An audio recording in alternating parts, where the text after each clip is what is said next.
Hello, ladies and gentlemen. Welcome to Walking with J.Beau.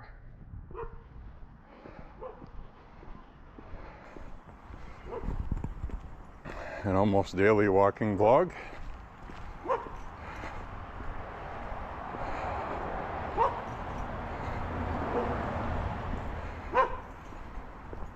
What's going on here with these dogs?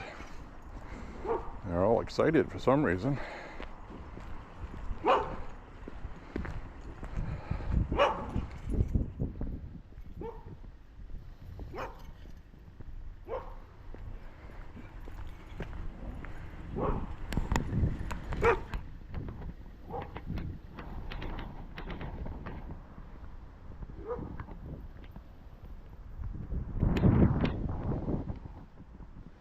Okay. Well, hi everybody. It is snowing out. It's about 35 degrees. It's going to warm up as the evening goes on, believe it or not. A little bit. The rest of this week is going to be much warmer than normal. So I'm back to wearing my winter clothing for tonight, which is okay. Hope everybody's having a good week, and it is Sunday today. So, hope everybody remembered to set their clocks ahead last night.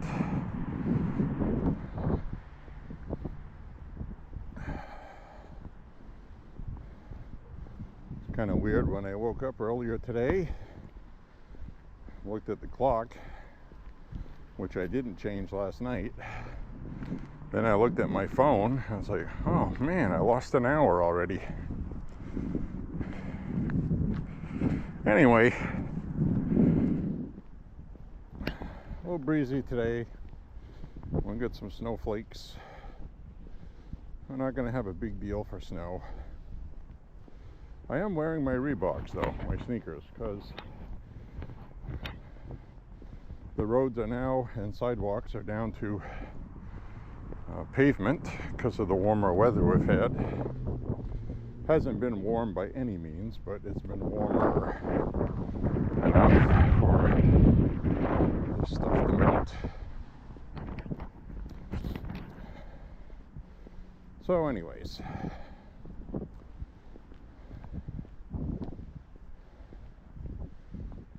out for our walk. Probably do 6 miles today because I haven't walked for 2 days. We had extremely windy conditions Friday, and it got cold. Friday night it got cold. Then we went shooting.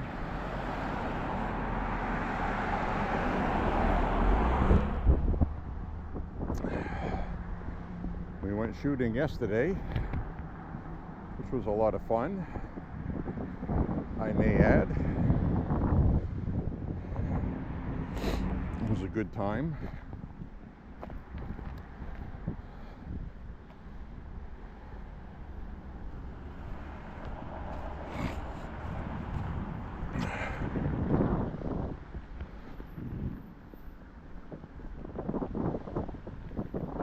So anyway, we shot shotguns yesterday, 9mm, 45 ACP, 22 LR. I brought my black powder stuff I was going to shoot because I wasn't sure.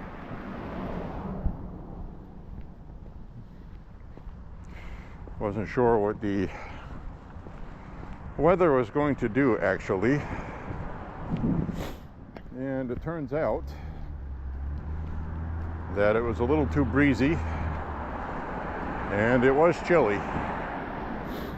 So it was about 25 degrees at the range yesterday, and a little chilly, a little breezy.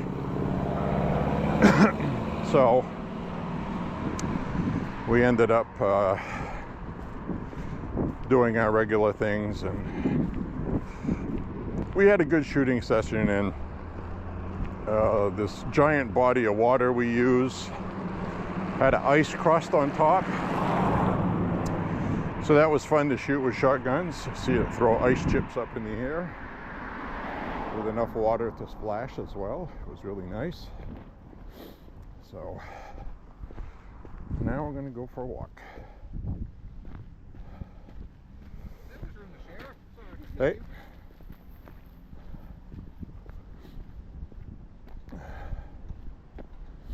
And pretty breezy right now. The wind's going to die down in a little while. Then it's going to be pretty calm, and then we're going to get actually very warm temperatures this week. A couple days in the upper 50s, which down south you've already been getting warmer than that, but for us it's warm, you know.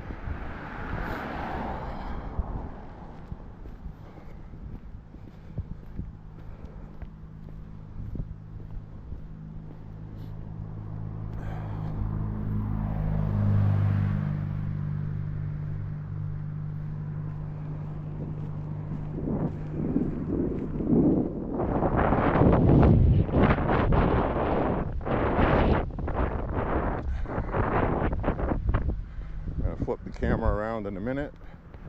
Apologize for the wind. I do have the wind cancellation feature on, so if you hear moments where I sound like a robot talking, that is the wind cancellation fighting with the wind, trying to make it as quiet as possible. But I do realize you're still going to hear noise, so my apologies.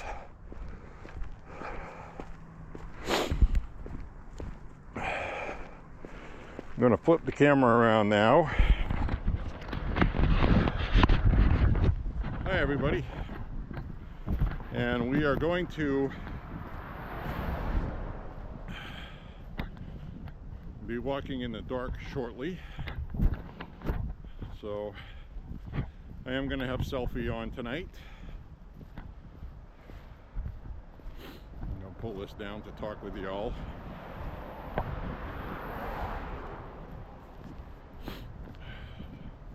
It's 35 degrees right now, but with the wind feels like 25, and my cheeks are stinging a little bit as we have snow falling around us as we walk. Anyway, I'm going to take a minute to talk about Canada. You know, I love Canadians. I love you guys if you're watching. But the simple math and the simple truth is, Canadian trade has been taking advantage of the United States for many, many years. And God bless you guys for having a great economy out of that, but your economy hasn't been good regardless. And we've had our problems with our economy as well because of government spending, not your fault. But we have to look for the best interest of the United States. That's why we voted for Donald Trump, who I understand your Canadian Liberal government and media is trying to demonize him to get public sentiment to go against Trump to actually help the Liberals win their election that's coming up for Prime Minister. So they are using you. So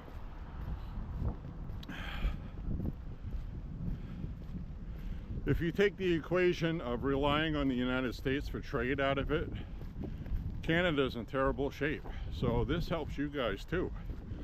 And we don't want to end trade with you guys. The media is making it look like we're trying to bankrupt your country.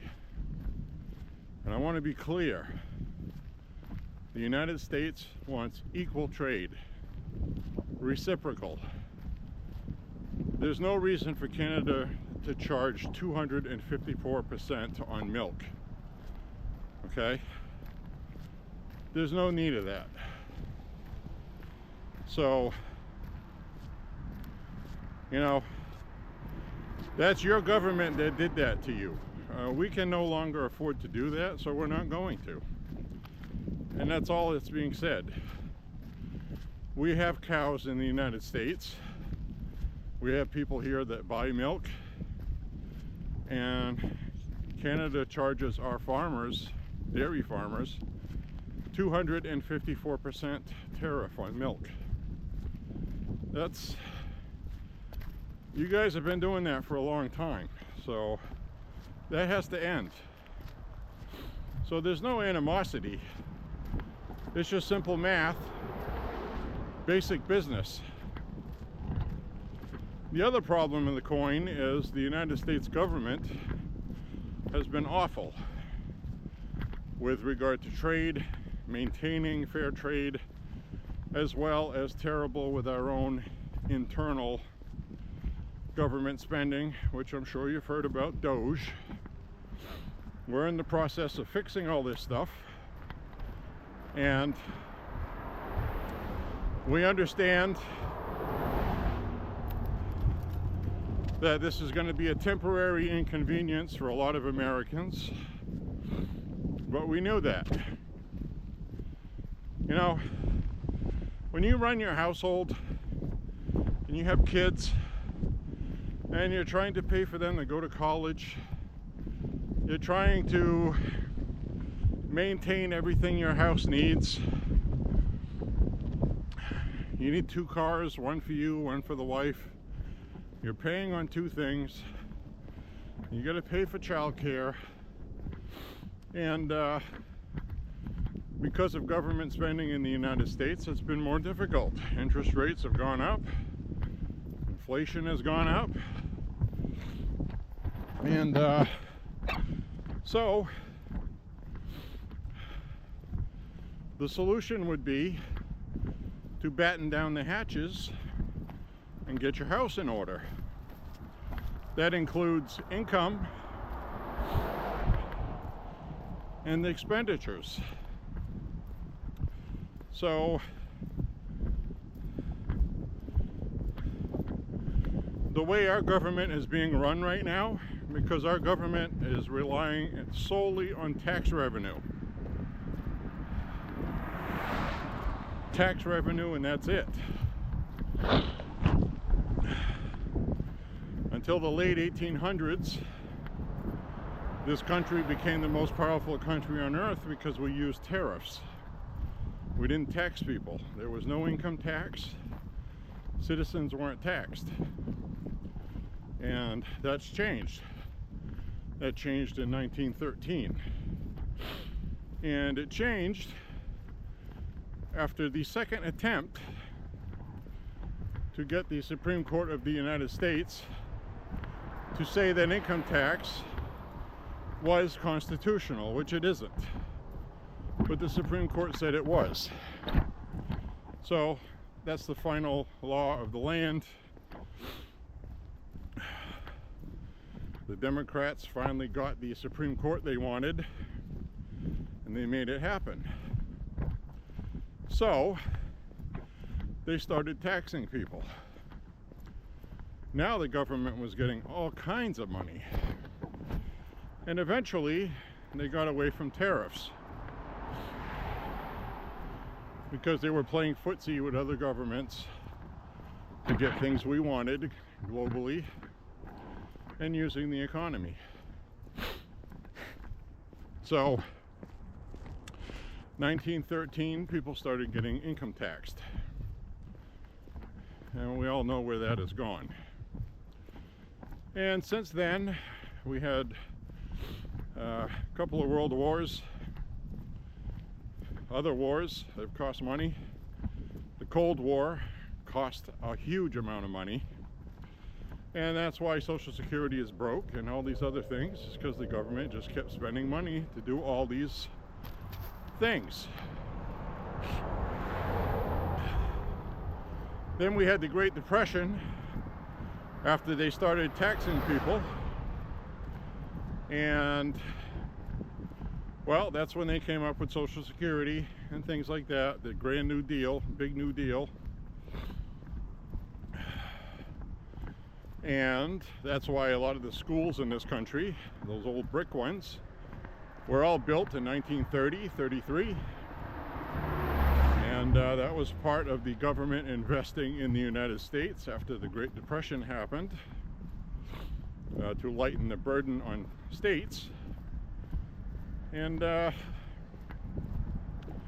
so it has been a cavalcade circus of government spending ever since. And now it's catching up to us. So again, nothing personal, Canada, but this country's going broke. It's not a euphemism. It's not an exaggeration. It's literal. The United States will be bankrupt. 20, maybe 30 years, like, gone. And the United States collapsed. No more. Another 10 to 15 years, Social Security is broke. They won't have money to pay seniors that have worked their whole life and paid into it. There's a lot of problems here.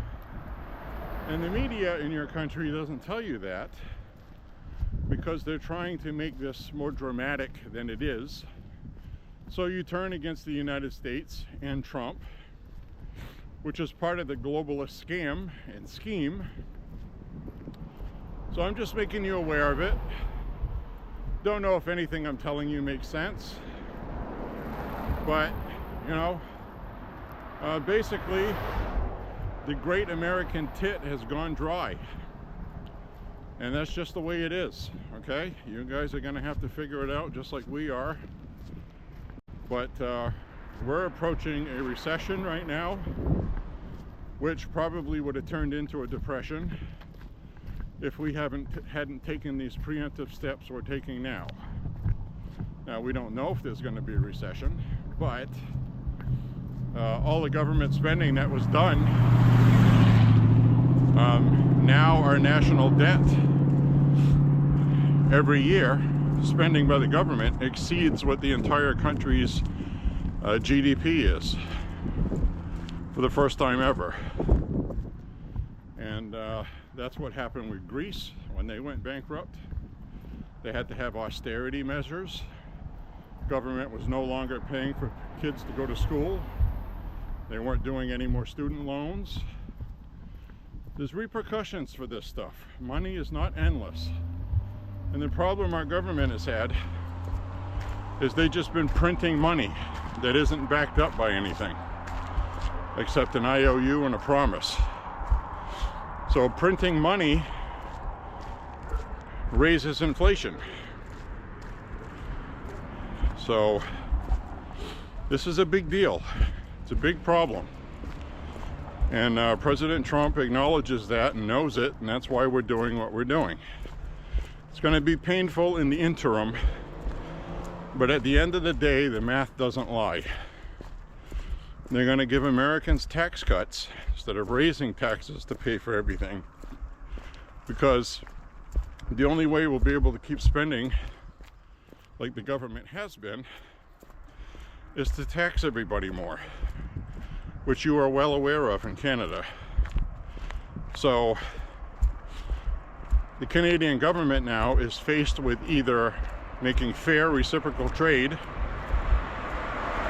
or destroying the Canadian dollar and raising taxes even higher for Canadians, just to give the middle finger to Donald Trump.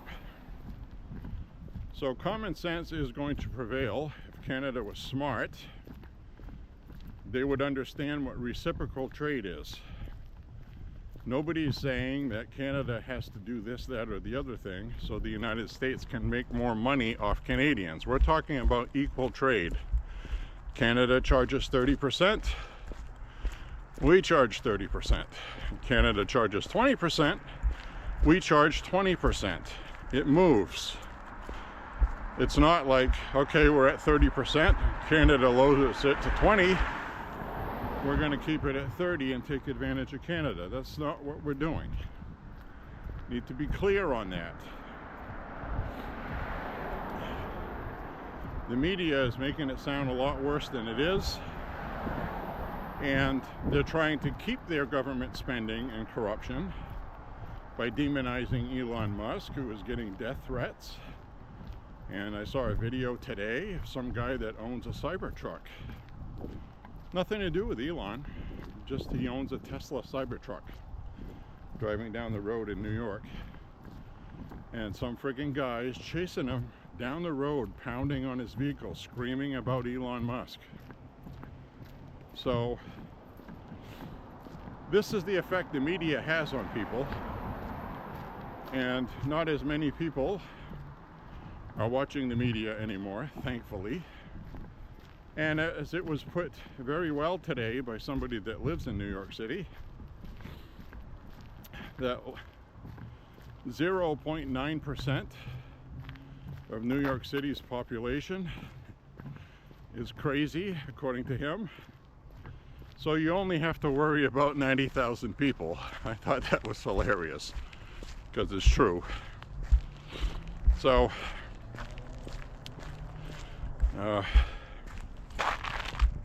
the unfortunate truth is the United States government has to be cleaned out.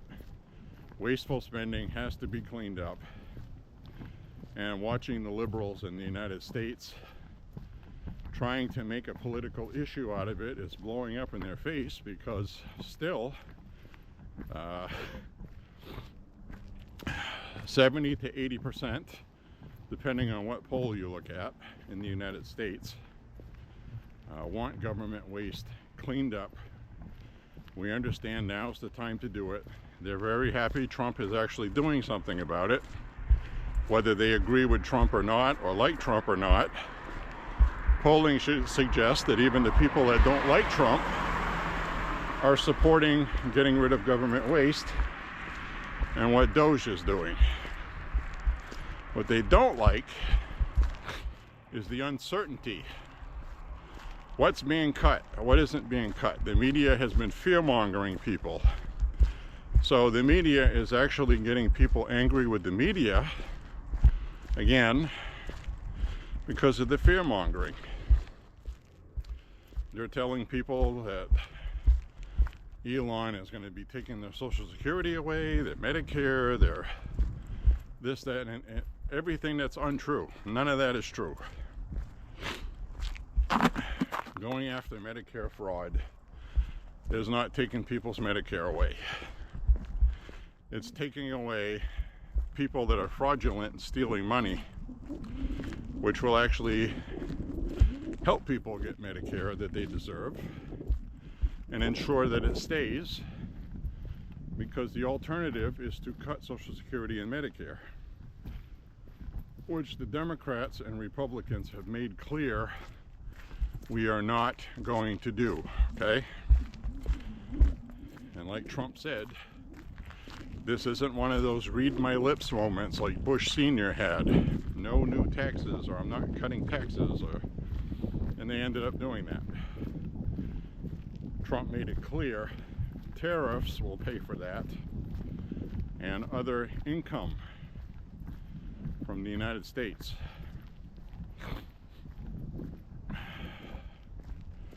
So there's different ways to look at tariffs. I'm not going to be the first one to proclaim to be an expert on tariffs, but I will tell you that it will cause some goods to go up in price. But the idea is it's going to make prices go up for people in the other countries that are unfairly tariffing us worse. You see what I'm saying? Because when you get somebody like Canada, who's been getting used to 10% tariffs on US products, and now that's going to go to 30%, 40%, maybe even 50%, until they drop their tariffs down, so we can then drop our tariffs down to match what they dropped it to. Reciprocal. So, anyway,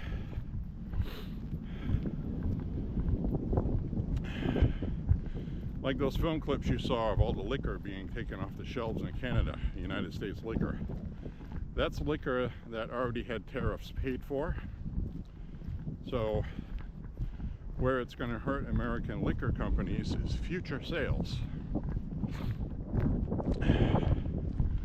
And then the other problem it causes for small business, and unfortunately there's going to be uncertainty. There's no good way to do this, but the bottom line is it has to be done, and American businesses will survive.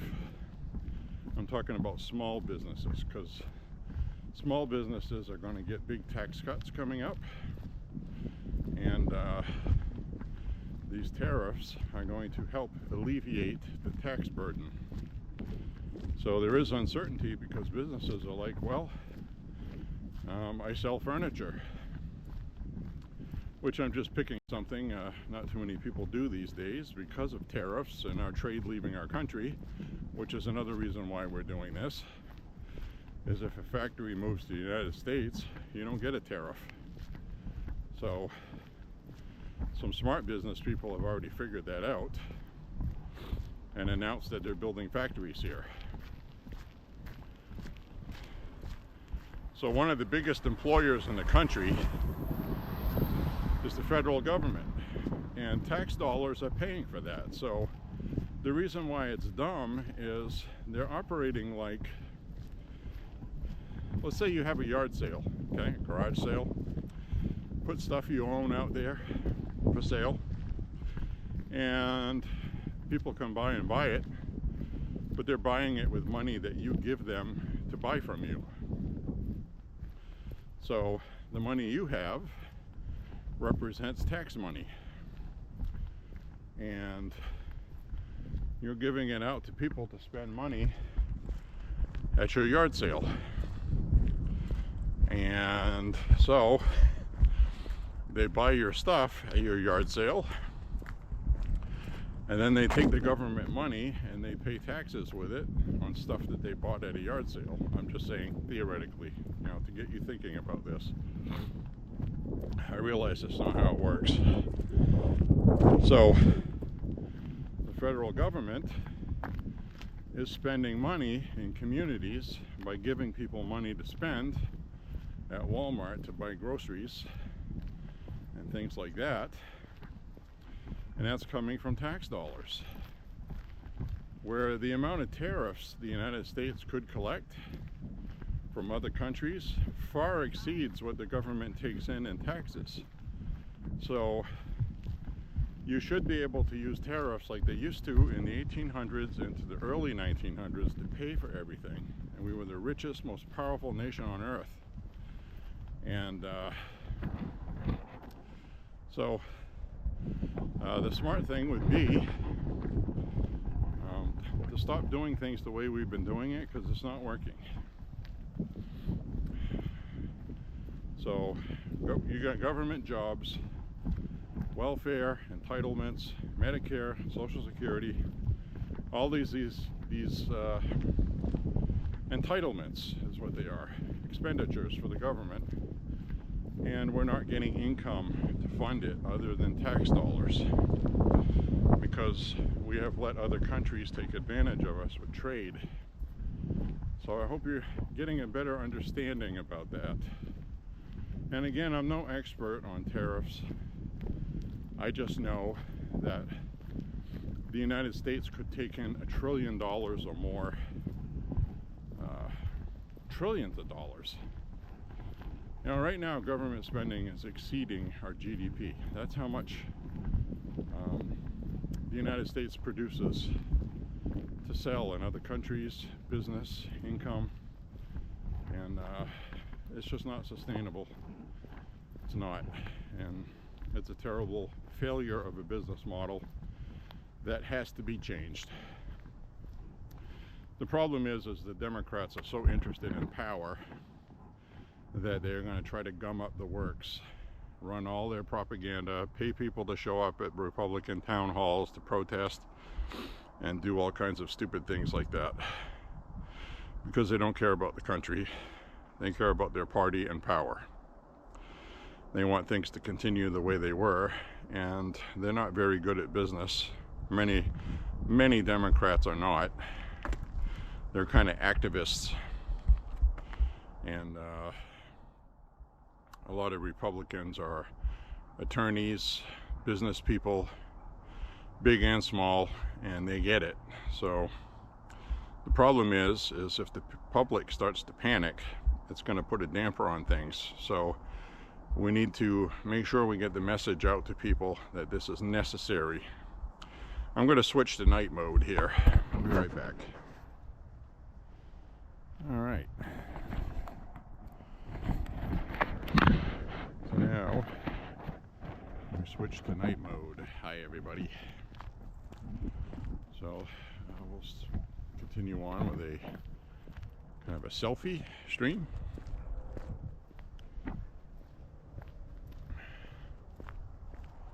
So anyway,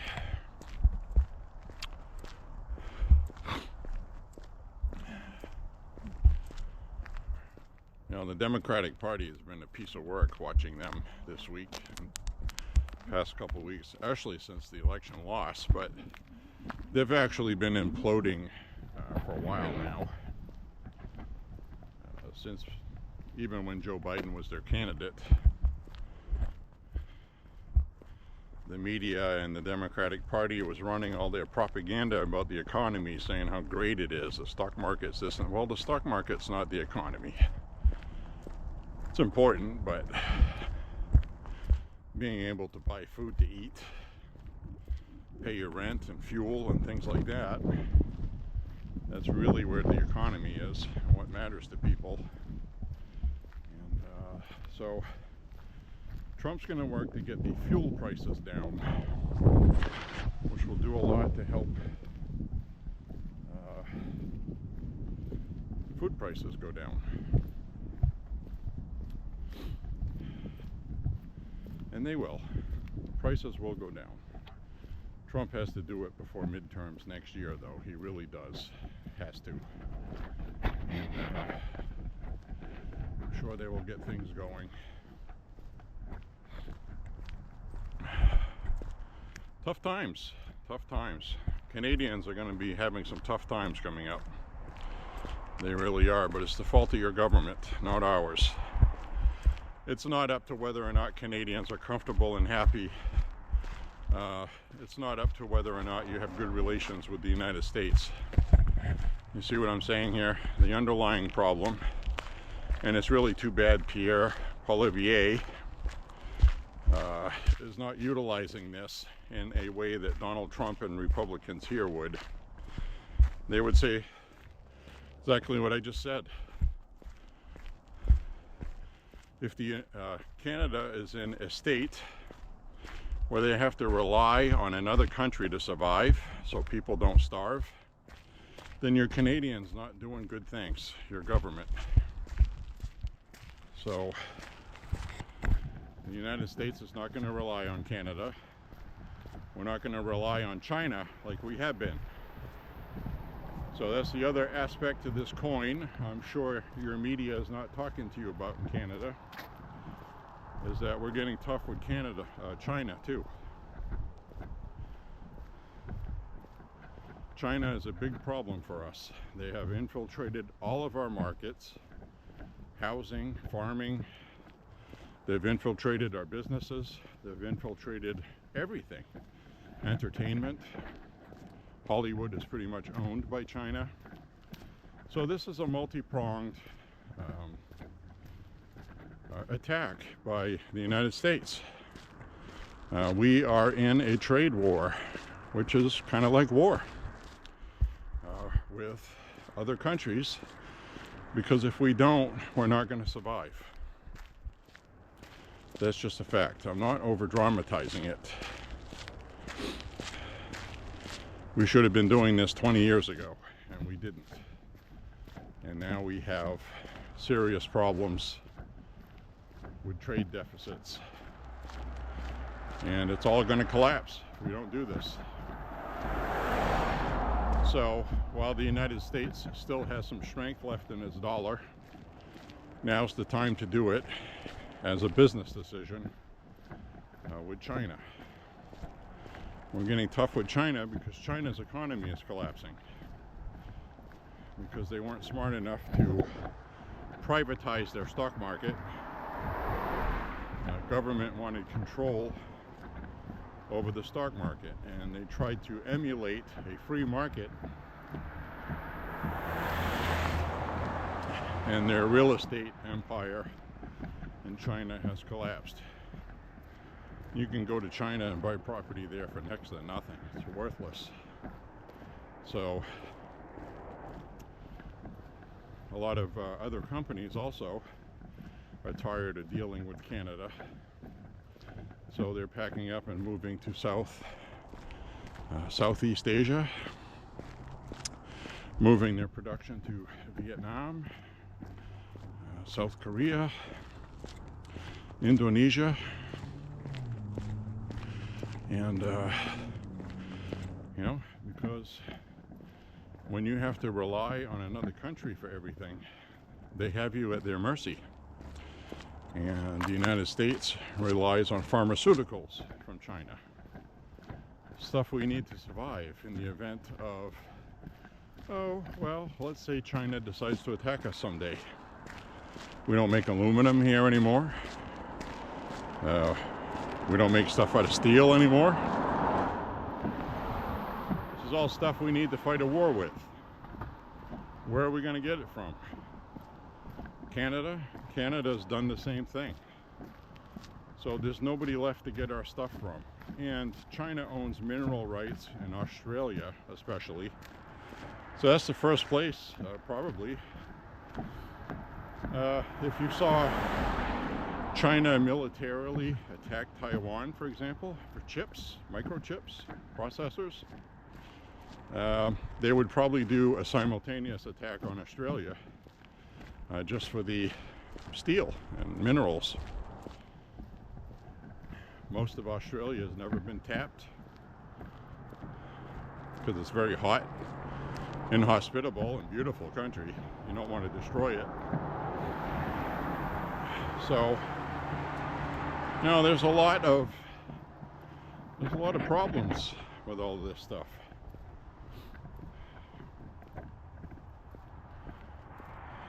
China is not nice. They're a terrible regime, and I have said it for 30, 40 years since I was in school.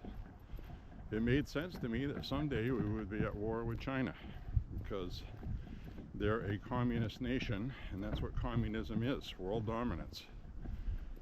And China has been buying up all the ports, major deep water ports. Now, why do you need deep water ports? Well, one is for shipping industry, those big giant oil tankers and stuff. And the other one is military. You need to have deep water ports for your military vessels. And Canada's Navy right now is bigger than ours. So it doesn't take a genius to figure this out. This is a pivotal time in our history to do what we're doing. So that's what we're doing. We have to.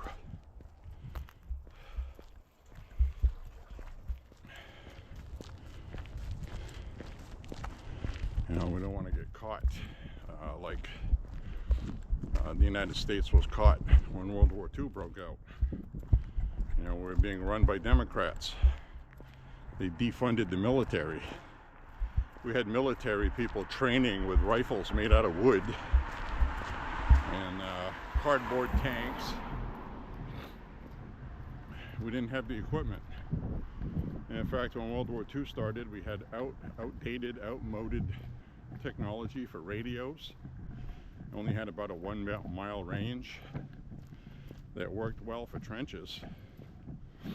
But, you know, it wasn't going to work for the new kind of war, which I'm going to talk about in a minute, the new age of war.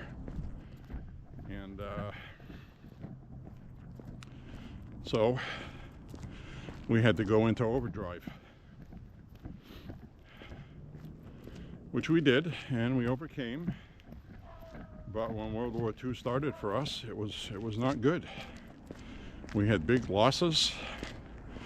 We had to redo everything in a short amount of time. And we don't want to get caught like that with China because they'll steamroll us. True story. That should keep you up at night. It really should.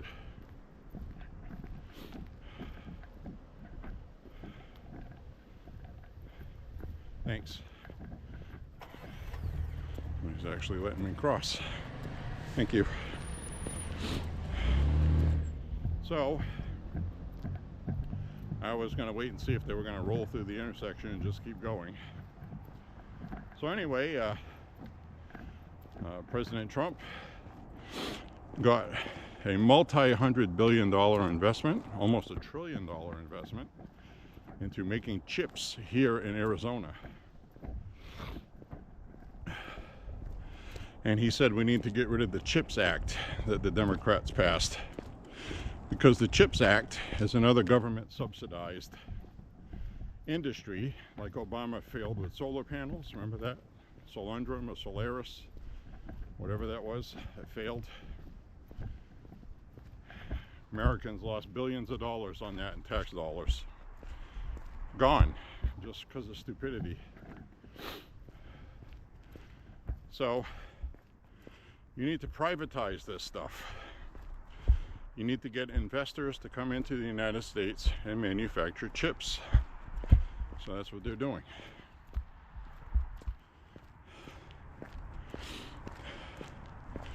Now the other thing I'm going to talk about real quick before I get into privatization and getting off the government tax dollars is warfare in Ukraine.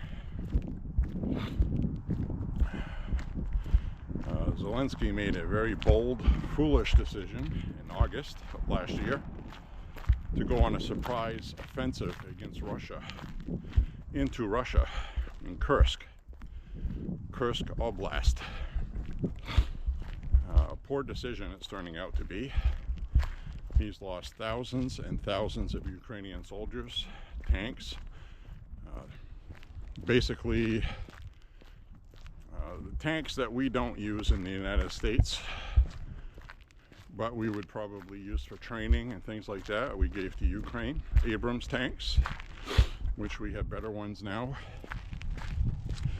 And they got old tank technology from Germany, as well as England and other places. And so, Ukraine right now is losing this war, and militarily, and they have to broker peace. They're going to have to. Now the problem is, which adds to this, is that Ukraine still holds some Russian territory. As we see another maple syrup bucket on a tree here. Pretty cool. So they're holding some of Russian territory.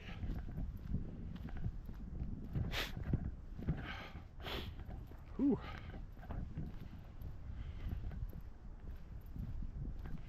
A minute. So as you can see, we got a nice sky tonight. It's going to be completely dark in a few minutes. That's really where you get the benefits of this camera.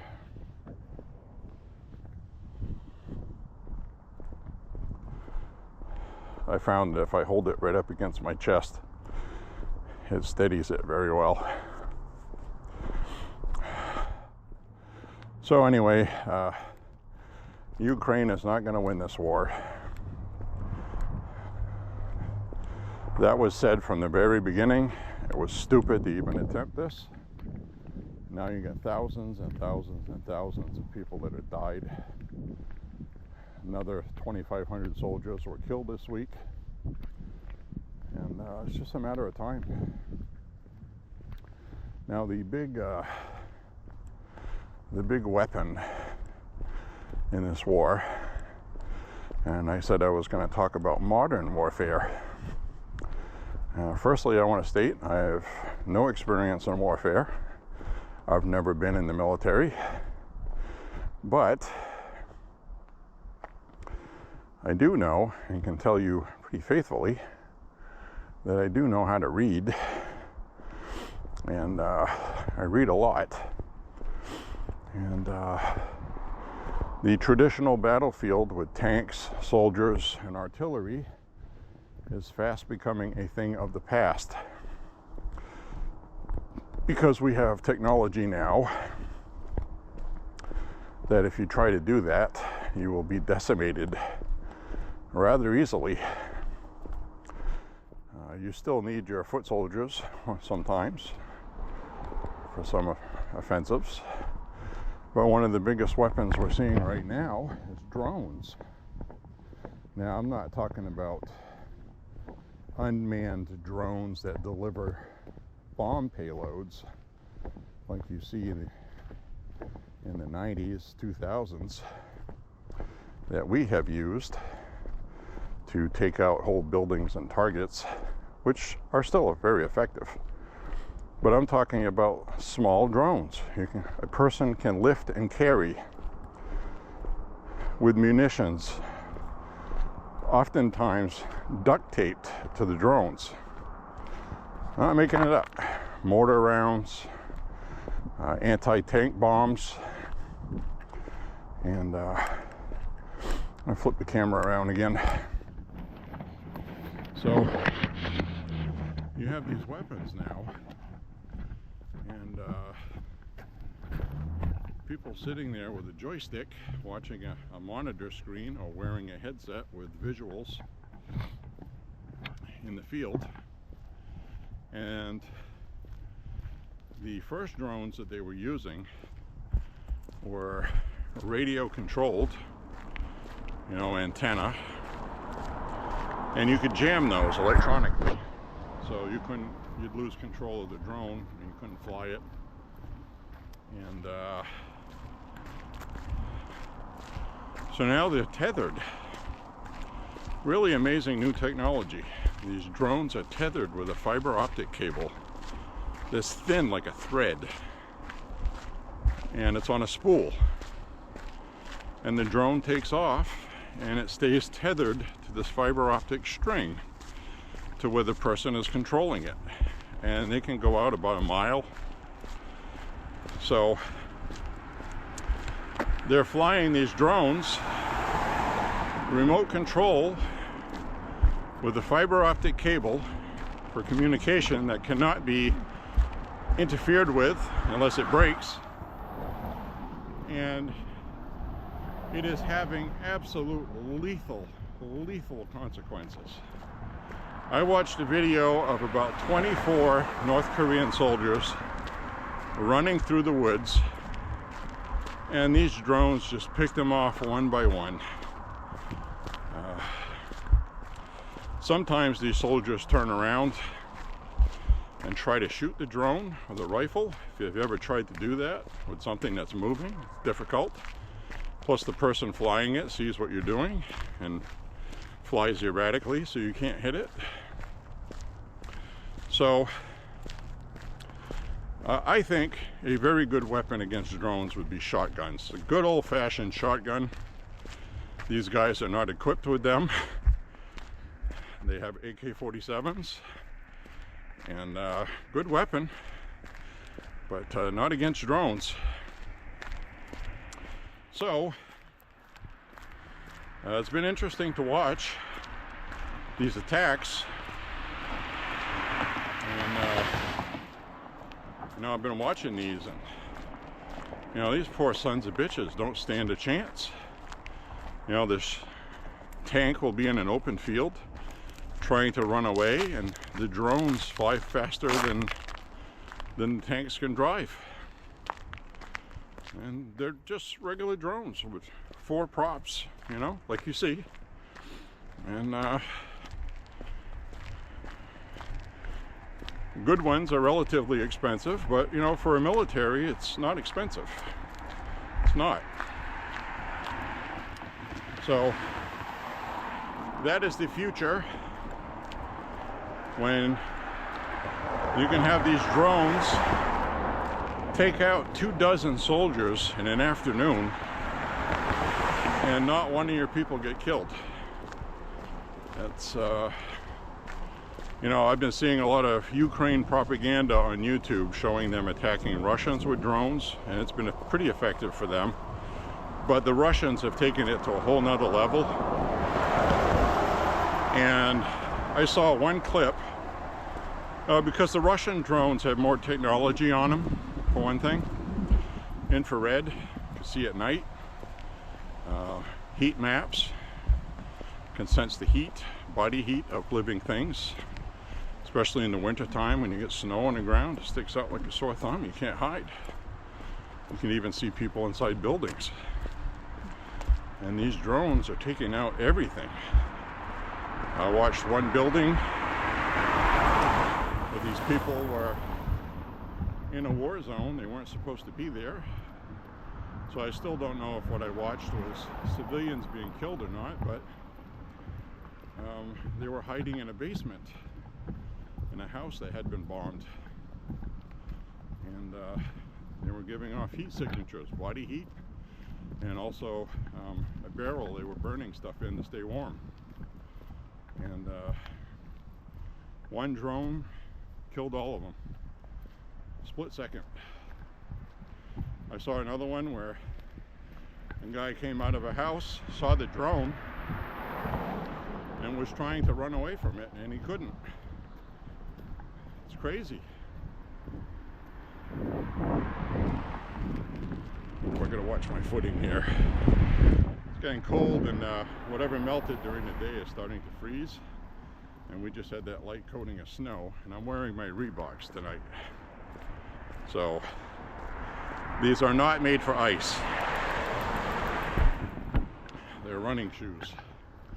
So anyway, but they're damn comfortable to walk in. I'm real happy about that. So anyway, I saw this guy got caught outside the dwelling he was in, and this drone was chasing him. He tried to crawl through a hole in the rubble to get away from it. And you're watching what the drone sees. It's got a camera, okay? I swear to God, I'm not saying it to be funny. This guy was trying to crawl in this hole, and he had his rear end sticking out of the hole. And that drone bomb flew and hit him directly square right in the ass. Vaporized him and the building he was trying to crawl into. And it's nasty. It's nasty stuff. You know, you can't get away from it. So that's the new anti-trench stuff, because they use a bunch of different kinds of drones. One is one that's a spotter for people that are on the ground. So this drone will hover and see, okay, there's enemies here, here, here, and here, and here. And then they relay the info to the infantry that's on the ground. So they circle where these people are and they capture them or kill them. And I have seen footage where one of these spotting drones, because when the Ukraine war started, it was kind of like a trench warfare. But this is not really what's working right now very well because of drones. Kind of like what the tanks did in World War I. It took away that advantage of being in a trench. So now you're stuck in an open field. You can't even dig a foxhole because the drones will see you. So they'll just fly over your head and drop bombs on you until they get you. Or just fly the drone right into it, into the command center, killing the command structure, which is another problem Ukraine has. So this is a lot different than what we've seen in the past. Makes it very difficult to win invading another country. It also makes it more tempting for countries like Russia to use nuclear weapons, because then you don't have to deal with that. You can use small tactical nukes, which take out a 1-mile radius, and one tactical nuke can take out hundreds of soldiers in one explosion. And yeah, there's some radiation left over, But it's not like a big giant nuclear explosion where everything is, you know, ruining the atmosphere and all that. You know, the atmosphere can withstand some small nukes.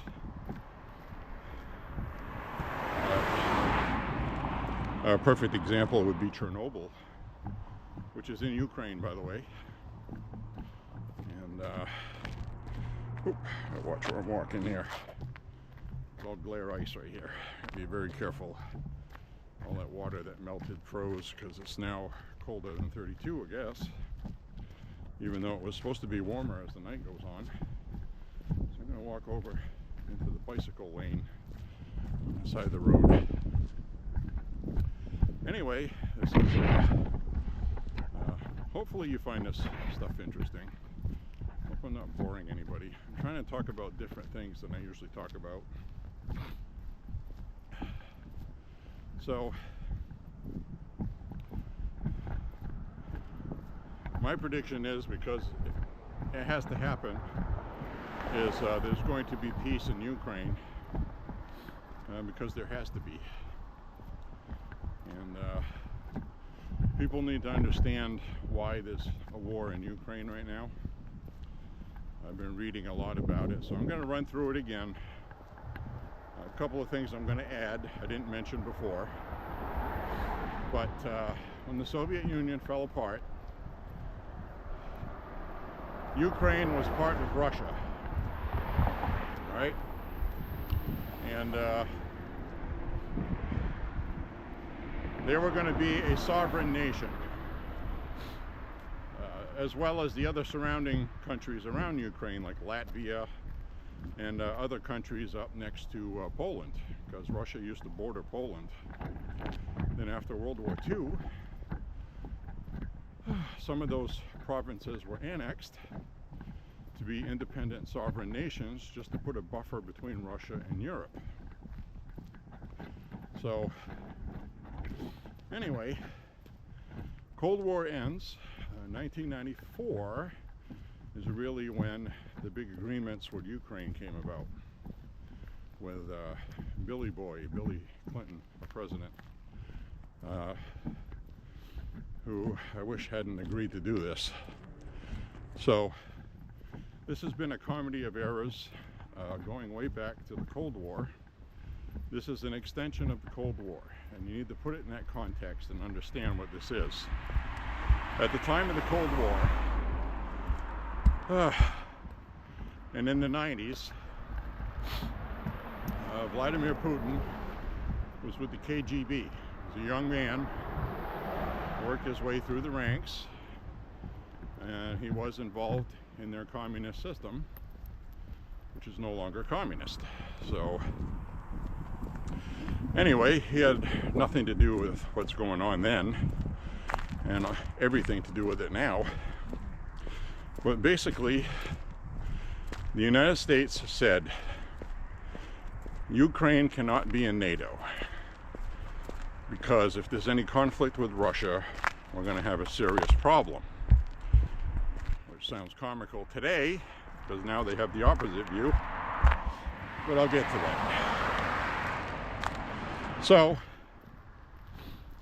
they signed this agreement, and as to see, oh, I forgot the name of the agreement. Doesn't matter. They signed an agreement which was a non-aggression pact, basically, where Ukraine was told, get rid of your nuclear weapons, which I'm thankful they did, because they probably would have used them on Russia already. But get rid of your nuclear weapons, and you will be guaranteed protection against any foreign aggression. You don't need to join NATO. We will have your back. They tried to get Ukraine into NATO, but the United States wouldn't agree to it, and a couple other countries didn't. So it just didn't happen, thankfully, because World War III would be happening already. Anyway, with that, Russia was like, okay, well, NATO cannot encroach towards Russian soil. Because if you just look at a map, considering Ukraine used to be part of Russia, they don't want anything with NATO in Ukraine. Well, NATO broke that agreement. They said, too bad, and this was later on after that agreement. Too bad. There's nothing you can do about it. We're just going to do it.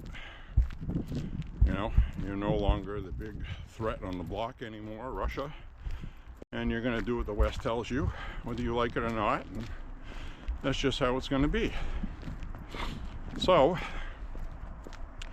Russia has been angry. And you have to understand, Crimea, all right, and go back to George Bush meeting with Putin. And George Bush did that infamous line where I looked into his eyes and I didn't see evil. So they had that non-aggression pact that they did, and then ensured peace for a little while until we had a weak president, Barack Obama. Then Russia invaded Crimea. Now, the media makes it sound like Russia just decided one day to invade Crimea because Obama was weak, and, well, what the hell, we'll just do it. There's a lot more to it I read about. Part of the agreement signed in 1994 stipulated that these provinces have to be self-governing, and if they fail to do that, then they will be annexed and become part of Russia again. That's in the actual agreement that was signed. So what happened with Crimea is economically and with corruption, it fell apart, and most of its government actually literally just quit and abandoned Crimea. So Ukraine decided to fight Russia for Crimea.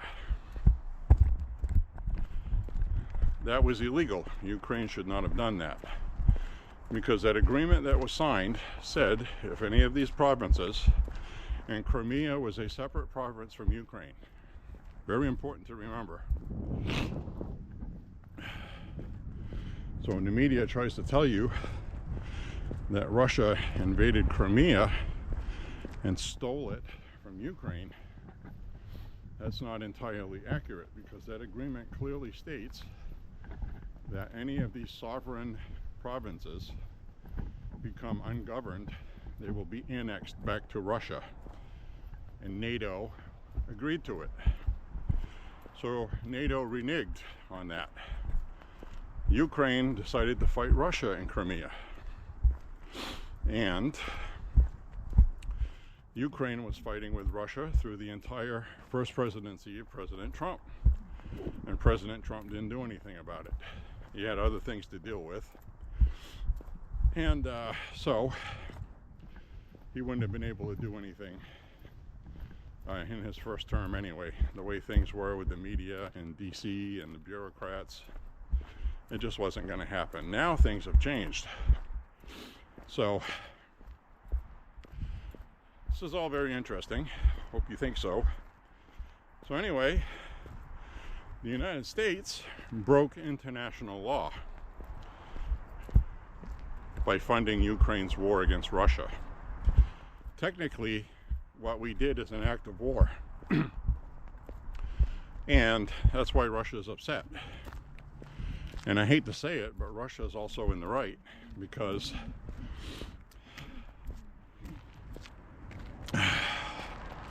with Crimea. Now I'm still on the fence about Ukraine itself, but the reason why Russia invaded Ukraine was for this very reason. Continuation of what's been going on before, that nobody resolved. So Ukraine used to belong to Russia, and they want it back because they feel Zelensky is a corrupt government, which it is. They are no longer a viable government for the people of Ukraine. This was before the Russian invasion. So Russia was claiming the same thing with Crimea, according to the NATO agreement they made in the 90s, if you're following. And that's what led to this. And the United States is on the wrong side of it, legally. So is Europe, so is the UN, so is NATO, because they signed the agreement. That's just that's a simple fact of it, folks. Now, I will maintain that I'm not licking the boots of Putin. He's a son of a bitch. This is not what I'm saying. What I'm saying is I'm looking at it objectively and honestly. And that's why I said a long while ago that the United States was the bad guy in this, Ukraine was the bad guy in this, Russia is the bad guy in this with Putin. Putin and Zelensky are both bad people. Joe Biden was a bad person that facilitated this. And so that's where we are with Ukraine. The only viable outcome that works is for people to just quit and stop this, which I think both sides are going to realize. Russia doesn't want to give up anything that it's taken, and they say they're not going to. And both sides have to give up something. So right now, Zelensky should seek peace and realize that this wasn't the best decision that should have been made. Rebuild the damn country and have new leadership. And I think that's just what has to happen.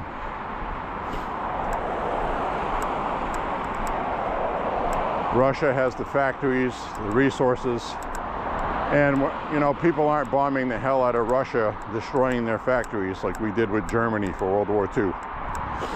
And that's not going to happen either. So that's it. That's all she wrote. This war is already over and they don't know it yet, so we're going to have to wait for it to play out.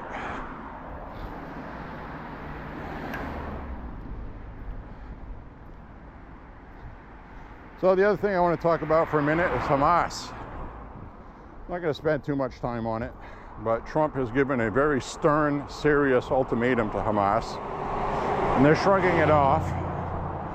But at the same time, Israelis are working out an agreement to get the hostages out. So we'll see what happens with that, but it may be weeks away, they said. Well, you know, the longer this goes on, the less likely to get these hostages back. And I think somebody's just going to have to make a decision to turn the screws. I guess Israel cut off selling power to Gaza now, to Palestine, so none of them are getting any power from Israel anymore. So Gaza right now is being powered by generators.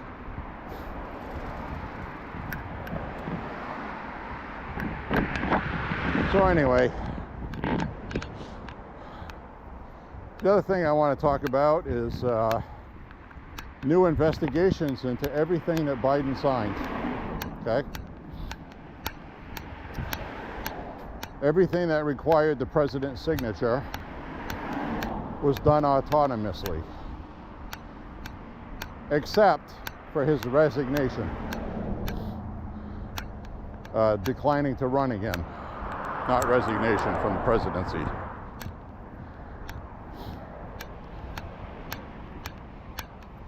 So basically, his signature was auto-copied, okay, either digitally or manually to sign all kinds of executive actions and orders that he did, and because they don't match his real signature. That investigation is being done right now, and if it turns out that the President of the United States didn't authorize these signatures, then whatever was signed is going to be null and void, and that's something that it's a criminal act. So we have a lot of stuff I think we're going to see coming up in the future. The other thing that came up is Stacey Abrams has been laundering money through Act Blue. I think she just got caught doing that. Tax dollars. Illegal. So I think she's going to get prosecuted too.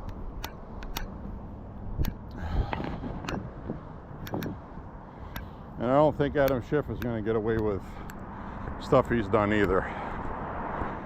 They're not going to go after him for most of it, but he's done a couple of things that are prosecutable, and I think we're going to see that. So stay tuned for that.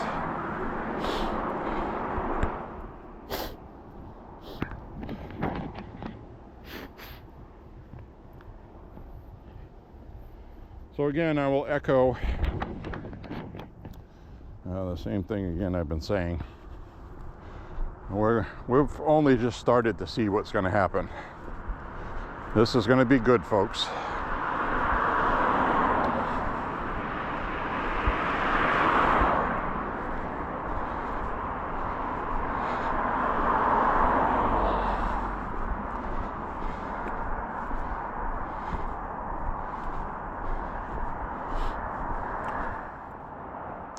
Hang on for the ride, people.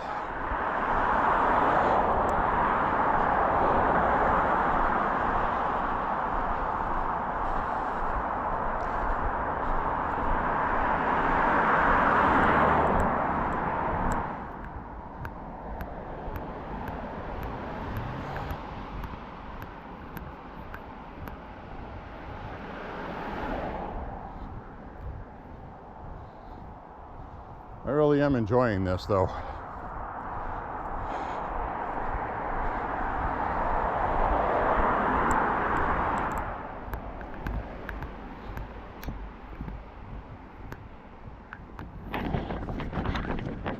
Okay, so the last part of this, well, I don't want to say the last part, but one of them.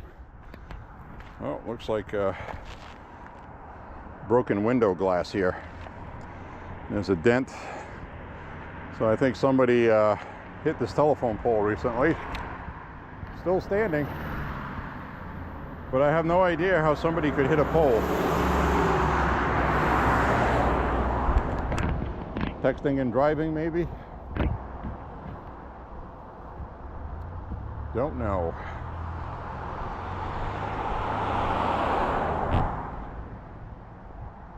But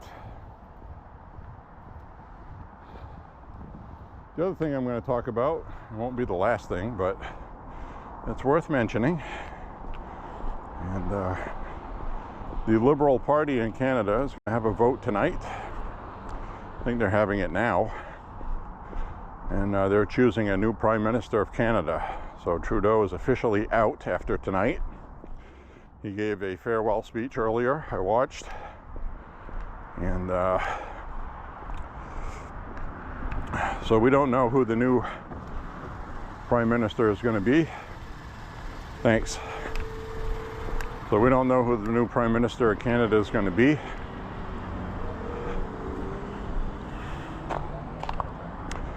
But the entire theme of the Liberal thing that they had tonight, this little gala gathering, was Donald Trump.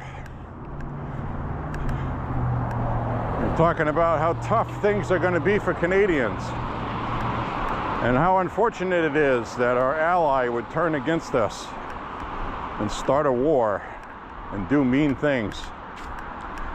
So they're stoking up their base to hate the United States and try to get, because you have to understand that they're replacing Trudeau tonight, But they're going to be holding elections in about a month, I think, a month and a half. I'm not sure exactly. But anyway, they're going to be holding elections soon. They figured their best chance of winning, because the Liberal Party in Canada is in the toilet with the public because of cost of living and all this stuff. So now they're trying to get public sympathy by getting people to blame it on Donald Trump. If things get hard, more difficult than they are, they're going to blame Trump. I don't know how that has anything to do with Canada. But they feel it's going to turn people away from blaming the Liberal Party and the Liberals in Canada, who are the ones that overtax everybody and do stupid trade deals, and they're the reason why everything's so expensive in Canada and Canadians are broke. They pay the tax rates of rich people. The poorest of Canadians don't pay taxes. So there's no incentive for the poorest Canadians to ever do anything to pay taxes. So they just work retail and menial jobs, and they actually try to stay under the limit allowed to not be taxed, which is a pretty stupid system. So anyway, again, I don't profess to be any kind of expert on Canada. I'm just stating what I know, which may or may not equal what I don't know about Canada. So just don't take anything I say seriously, but use it as a gauge. Go do your own research. Don't rely on me for information. So anyway, I'm gonna walk down this road here. I'm gonna turn the camera around. See how much battery we got left. So anyway, there we have it, right? So we're going to have a new Prime Minister of Canada tonight, temporarily. They just want to put a new face on the party, try to shake things up before the election. Kind of like what the Democrats did here with Joe Biden, replaced him with Kamala Harris. So hopefully it goes over about as well. And the person they pick in Canada is not a smart person, but I'm sure they will be. And the media in Canada has a lot more bite than it does here in America because of Trump. They haven't had their media destroyed yet. A lot of people there don't trust the media, but not at the levels we see here. I think in the United States, the media is pretty much ineffective now for Democrats, which is a beautiful thing. They went on this publicity campaign of smearing Elon Musk, Trump, and new polling that just came out. Same amount of people support getting rid of government waste and support what the Trump administration is doing.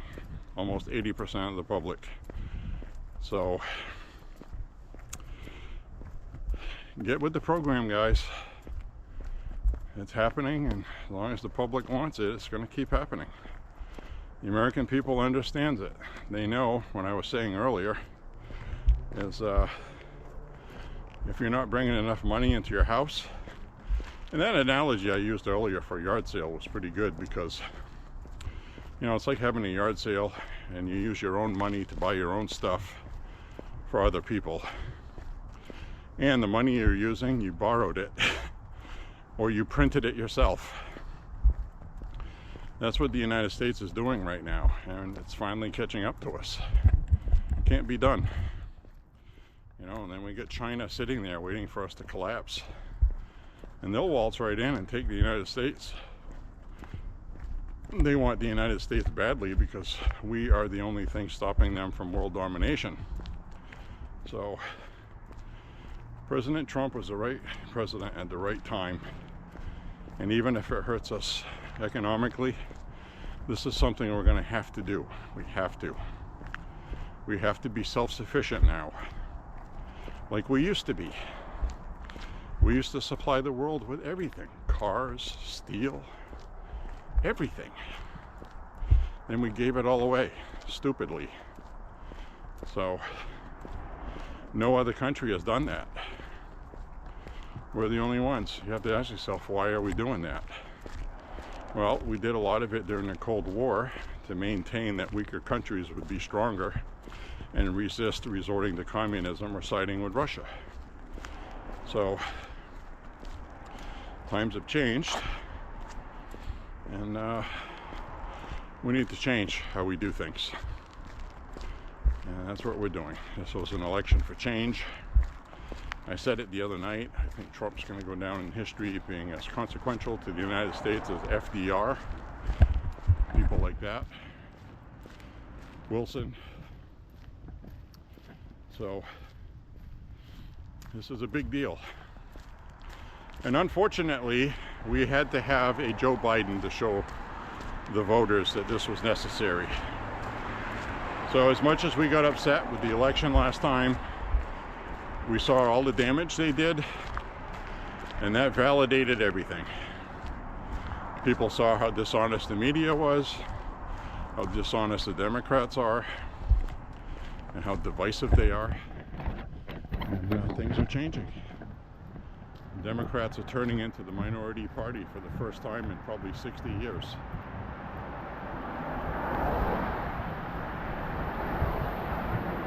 And that's the risk they took. They decided to play these games. They tried to sabotage a duly elected president. And the American people saw what they did. And they know what happened. So, I think Adam Schiff's going to get charged for sedition. Because that's really the biggest crime he did. Sitting U.S. congressman leading impeachments with false info, exaggerated info, and almost got a president of the United States removed from office. Now, the Democrats have all kinds of new material to impeach Trump with, and we'll see if they're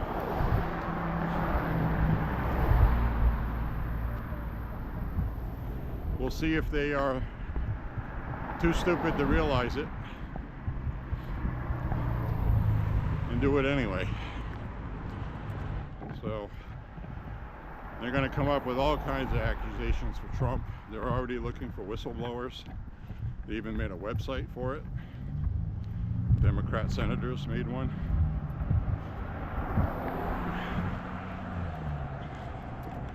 Trump has to do everything illegally, and he's got a lot of lawyers in the White House. So you can tell that because all of his executive orders were extremely well worded and crafted with the legal lingo.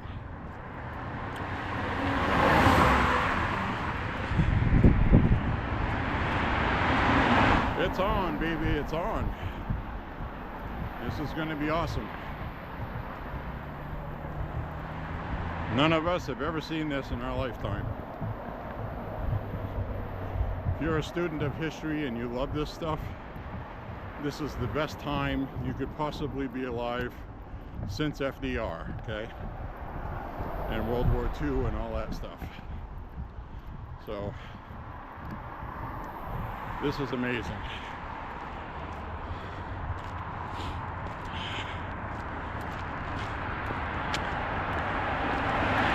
So we're coming up on 5 miles. Got about another 1.5 miles, maybe 2 to do. But I'm only going to talk with you guys for about another mile.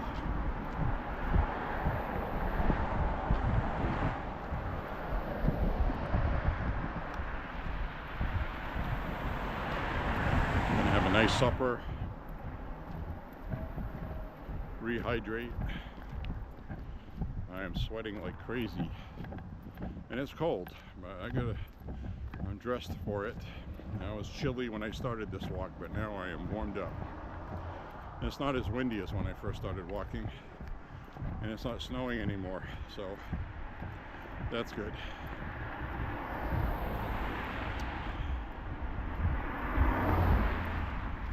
Whew. So I did shoot some new shooting video. Nothing spectacular. I don't know if I'm going to upload it or not. I might upload a couple of them, but we'll see.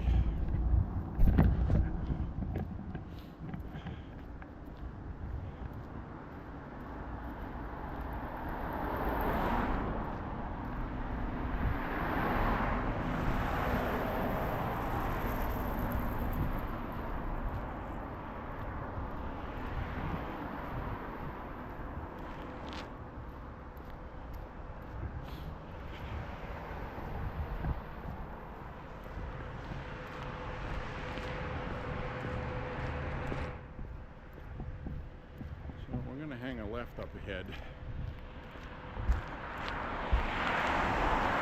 I wanted to get the full 6 miles tonight because I didn't walk yesterday because of the weather. It got very cold, windy. Friday, while it was not extremely cold Friday, it was extremely windy. 40-50 mile an hour wind gusts.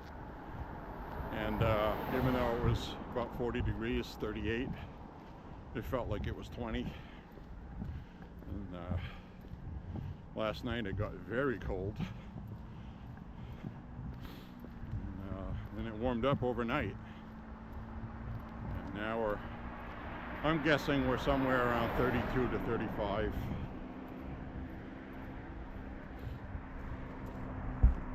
But it's not as windy as it was.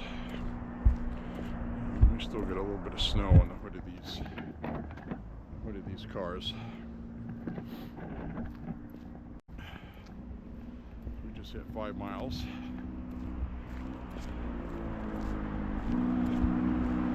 So we're going to hang a left around the corner here.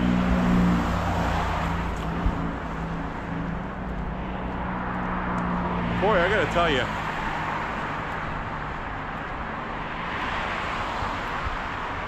really enjoying the walk tonight because I'm wearing sneakers, and I sound, you know, that might be a small thing, but walking 6 miles in boots compared to walking 6 miles in sneakers is almost night and day. So this is much better.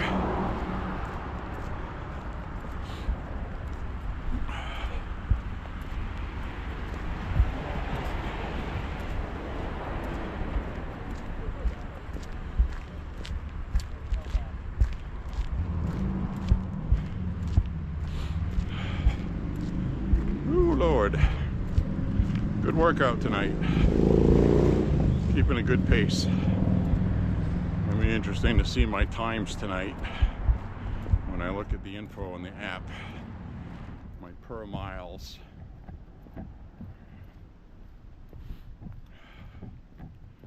Switch the camera around. Tired of holding it. And this right here is like black ice. It's slippery, starting to refreeze.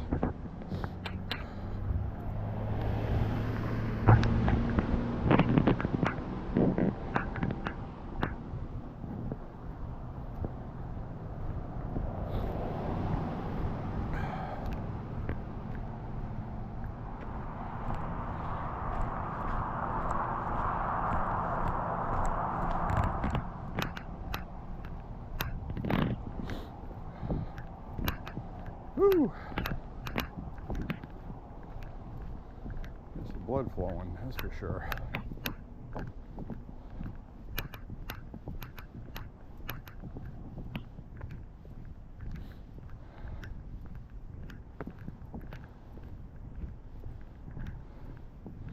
So, I don't know what else to talk about. I don't always have to talk about something, right?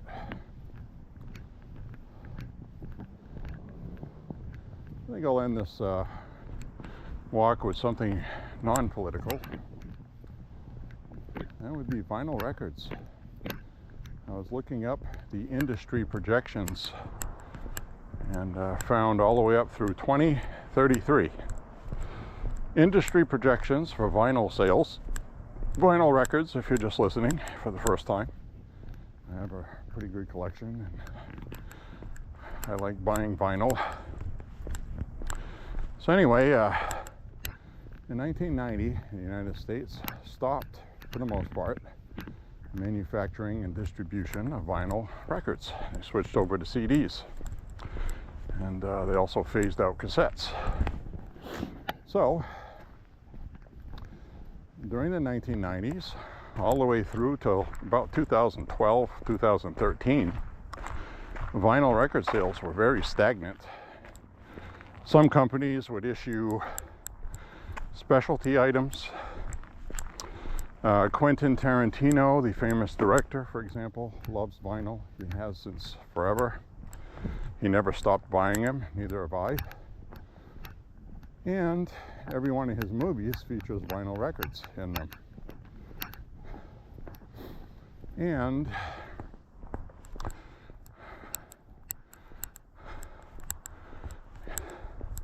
I don't know if The Hateful Eight does, because that takes place in the Old West. But I think there's an old gramophone he had in the movie. Anyway, it doesn't matter. The point being is his movie soundtracks had small amounts issued on vinyl to go along with the soundtrack releases, because that's just something he wanted. And, 2006, 2008, we started to see vinyl here and there. To Germany's credit, in Europe, Germany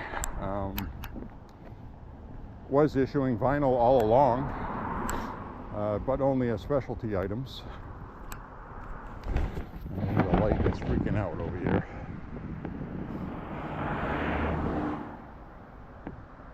Freaking out. So anyway,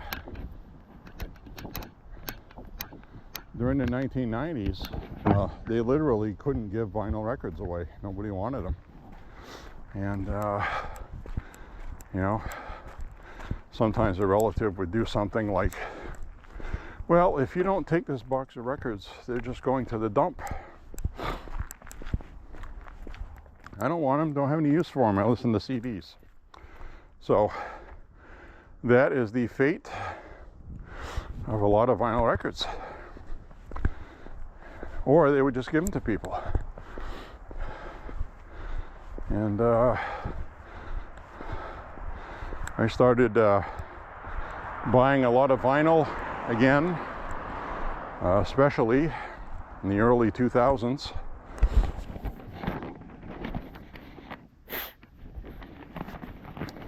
And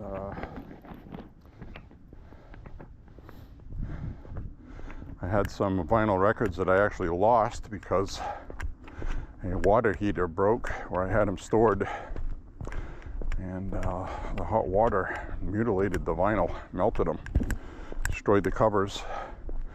That was on maybe a couple hundred albums, but I've since replaced those. So I replaced all of them too, so it wasn't that big a deal.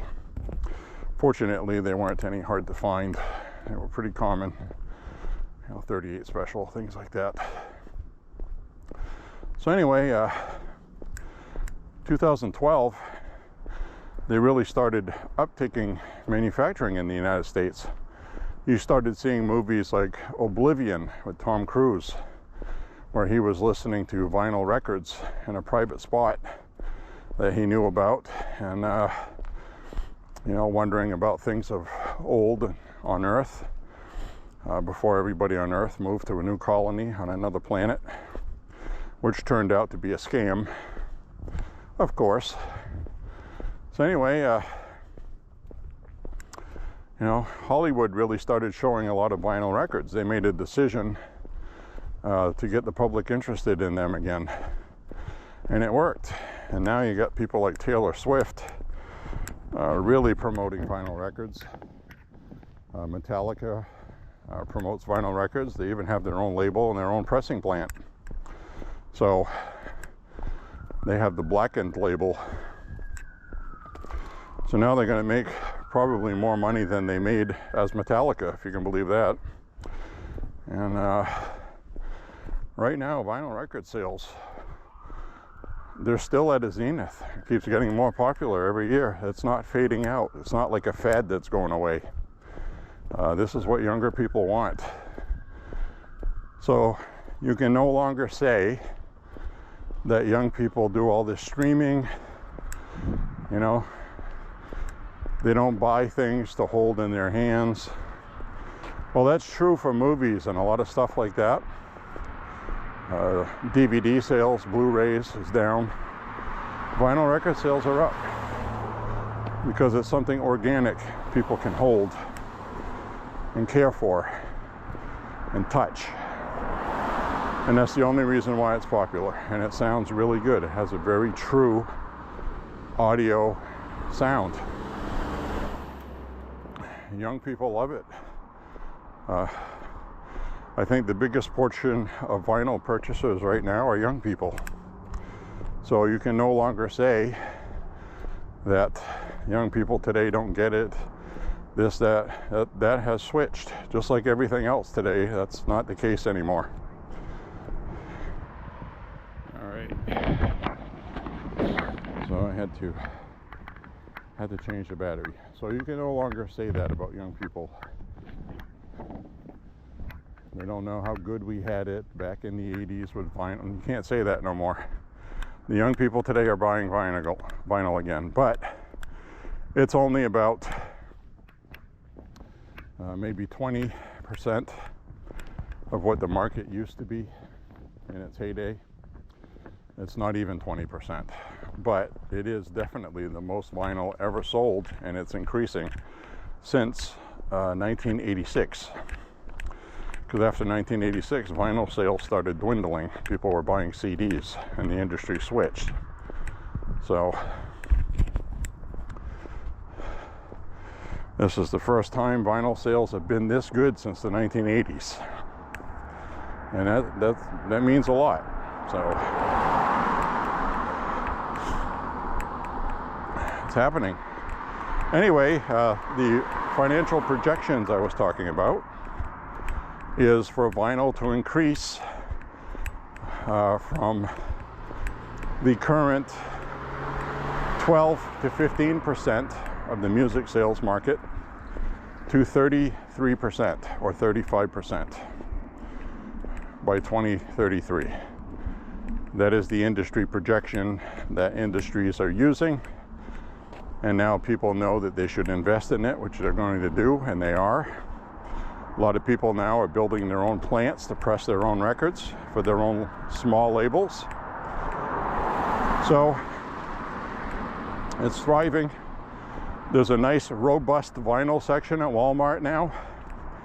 All of the good classic rock has been reissued. They're reissuing some of the lesser known, smaller classic rock bands. It's really going on a high right now. And I highly encourage you to get into it again if you're not. So put this around again. I love vinyl records. YouTube is a really good place to look if you want to learn about vinyl record collecting. There's a whole bunch of people on there that collect in different ways. They clean their records in different ways. There's about 5 different ways to clean records, and they're all effective. My top 5. My favorite one is to do them by hand with brush pads on a turntable I turned into a Lazy Susan, and I make my own cleaning solution with demineralized water, 25% alcohol and 75% water. Does not damage the vinyl. Now if you use 90% alcohol on vinyl, that's not good. It'll actually turn the color of the vinyl from black into kind of a black and bluish haze, and you don't want that. It doesn't affect the sound, but it affects the integrity of the vinyl, and it will wear out faster. So you don't want to do that. Soap and water works well, but good luck keeping the paper labels dry. because you get those labels wet, they bubble up and they'll unglue from the record. So they sell different machines. They all seem to work pretty well, ranging in prices. The best one is the VPI vacuum. It puts a solution on the record, cleans the grooves, runs a cycle, and then it vacuums the contaminants up through a wet dry vac, basically. It's time consuming. The way I do it by hand is just as good, but it's also time consuming. But I play records while I'm doing it. I listen to vinyl. It's a great evening for me. And I'll spend 4 or 5 hours cleaning records, and once they're clean, they're clean. They're clean. So you never have to clean them again. But when you buy used vinyl, every single one of them is going to be cleaned. They've been in somebody's basement for 20 years, 30 years. Still in good shape, but they get dust and, you know, grime. So you got to clean them. I bought 5 albums a couple weeks ago. Got good prices for them online. There's still a lot of good deals out there. And you know, right now, used vinyl is going at a premium. I played vinyl I paid $30 for 10, 15 years ago. It's now worth $400 or $500. I can't believe it. Because they did a limited run and that was it. And now you got all these young people buying up all the used vinyl. So it's a supply and demand issue. What was once worthless is no longer worthless. So, but you can still get some good used vinyl deals. Buy albums for $5, $6 each. Where 10 or 15 years ago, those were $1 a piece. So if you want to use that as a scale, used vinyl has increased about 500%. That's my best guess. So, I used to go to a place in Waterville. You'd go there, and go upstairs in his dollar room, he called it, up in the attic. Thousands of records in this place, $1 a piece. I went through there, got ZZ Top, Afterburner, and you know, a lot of upgrade copies to replace ones I had from 20 years ago that were worn out. And you know, those are gone now. You can't go to a yard sale and find vinyl records for a quarter or 50 cents anymore, which you used to be able to. So, but I have a lot of records and I'm grateful. So anyway, I'm going to end this walk. I want to tell you to click like and subscribe. Thank you for walking with me. I always end my walks with that. Thank you for walking.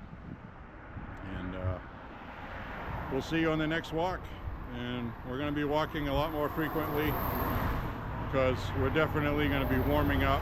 And the Arctic temperatures we had yesterday and the day before, I think, might be gone for the rest of the year, but you never know. We may have a blizzard or 2 left in us. But it's going to be good for the next 10 days, couple weeks. Rain here and there, but it's going to be in the 40s, a few days in the 50s. And so anyway, we'll see you on the next walk, friends. Thank you for walking with me. God bless you and your family. Pray to the Lord. It's really good for you and your family. And that's another thing I saw is people are finding God again in this country. There's something going on right now, and it's nice. So anyway, we'll see you on the next walk, friends. God bless you all. Bye-bye. See you next time.